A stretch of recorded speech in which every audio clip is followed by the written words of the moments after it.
Welcome to this week's market drama. We'll begin with the S&P 500, which was up 0.9% for the week. It is now up 17.7% for the year. NASDAQ was up only 0.2% for the week. So you could tell that it wasn't technology stocks that drove the rally this week. NASDAQ, though, is up 22.6% for the year.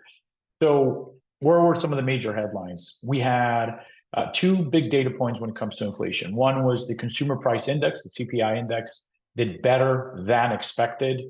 We saw core CPI in particular, which removes the volatile energy and food components, hit 3.3% annualized CPI, which is slightly better than was expected.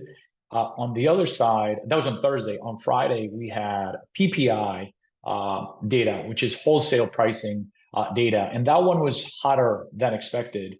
The expectation was that we were going to see 0.1% growth month over month. We actually saw 0.2% growth month over month. So it was a bit of a mixed picture, and it definitely took away some of the enthusiasm around the CPI data being better than expected. It's a reminder, right? The data is going to be mixed.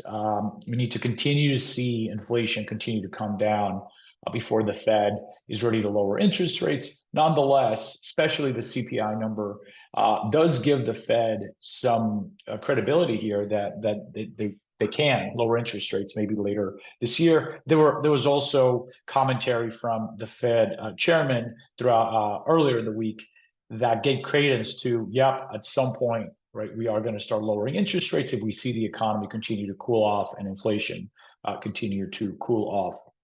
We also have the beginning of earnings season, the unofficial earnings season, with large banks like JP Morgan reported on Friday. We're going to continue to see that throughout the coming weeks.